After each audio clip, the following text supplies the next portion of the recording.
Hello friends, ഇന്നൊരു ചക്കത്തോരൻ്റെ റെസിപ്പിയാണ്. ഇതിനു വേണ്ടി ഞാൻ ഒരു ചക്കയുടെ പകുതി എടുത്തിട്ടുണ്ട്. ഇതിലും ചെറിയ ചക്കയാണെങ്കിൽ ഒന്നും കൂടെ ടേസ്റ്റ് ഉണ്ടാവും. പിന്നെ ഞാൻ ഈ ചക്ക ഇതുപോലെ ഒന്ന് കട്ട് ചെയ്ത് കഴുകിയെടുത്തിട്ടുണ്ട്.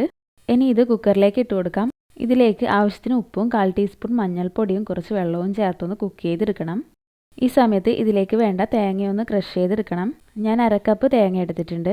പിന്നെ ഒരു 6 ചെറിയുള്ളിയും 2 പച്ചമുളകും ചേർത്ത് കൊടുക്കുന്നുണ്ട്. ചെറിയുള്ളി ഇല്ലെങ്കിൽ ചെറിയൊരു പീസ് സവാള ചേർത്താൽ മതിയാവും. ഇനി ഇതൊന്ന് ക്രഷ് ചെയ്തെടുക്കണം. ചക്ക ഇവിടെ കുക്കായി വന്നിട്ടുണ്ട്. ഇത് പെട്ടെന്ന് തന്നെ കുക്കായി കിട്ടും. ഒരു വിസിൽ മതിയാവും. ചക്ക അധികം അടിഞ്ഞു പോകാനും പാടില്ല. പിന്നെ ഇത് ഞാനൊരു മിക്സിയുടെ ജാറിലേക്ക് ഇട്ടിട്ട് ഒന്ന് ക്രഷ് ചെയ്തെടുത്തിട്ടുണ്ട്. ക്രഷ് ചെയ്തെടുക്കുമ്പോൾ ശ്രദ്ധിക്കണം, അധികം അരഞ്ഞു പോകാൻ പാടില്ല. പിന്നെ ഇതിലേക്ക് ക്രഷ് ചെയ്ത് വെച്ച തേങ്ങ ചേർത്ത് കൊടുക്കണം. കുറച്ച് കറിവേപ്പിലയും 1/4 ടീസ്പൂണിനേക്കാൾ കുറവ് മഞ്ഞൾപ്പൊടിയും ആവശ്യത്തിന് ഉപ്പും ചേർത്ത് കൊടുക്കാം. ഉപ്പും മഞ്ഞൾപ്പൊടിയൊക്കെ നോക്കിയിട്ട് മാത്രം ചേർത്ത് കൊടുക്കണം. മുൻപ് ചേർത്ത് കൊടുത്തതാണ്. ഇനി ഇത് നല്ലപോലെ ഒന്ന് മിക്സ് ചെയ്തെടുക്കണം. ഞാനിവിടെ മിക്സ് ചെയ്തെടുത്തിട്ടുണ്ട്.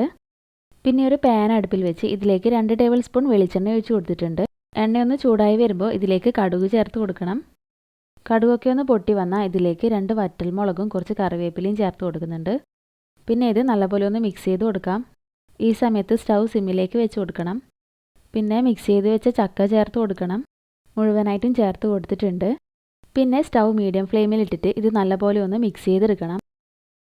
ചക്കയൊക്കെ നല്ലപോലെ കുക്കായതാണ്, അതുകൊണ്ട് അധിക സമയമൊന്നും കുക്ക് ചെയ്തെടുക്കേണ്ട ആവശ്യമില്ല. ഞാനിവിടെ ഒരു 3-4 മിനിറ്റ് നല്ലപോലെ ഒന്ന് വഴറ്റിയെടുത്തിട്ടുണ്ട്. ഇനി സ്റ്റൗ ഓഫ് ചെയ്ത് കൊടുക്കാം.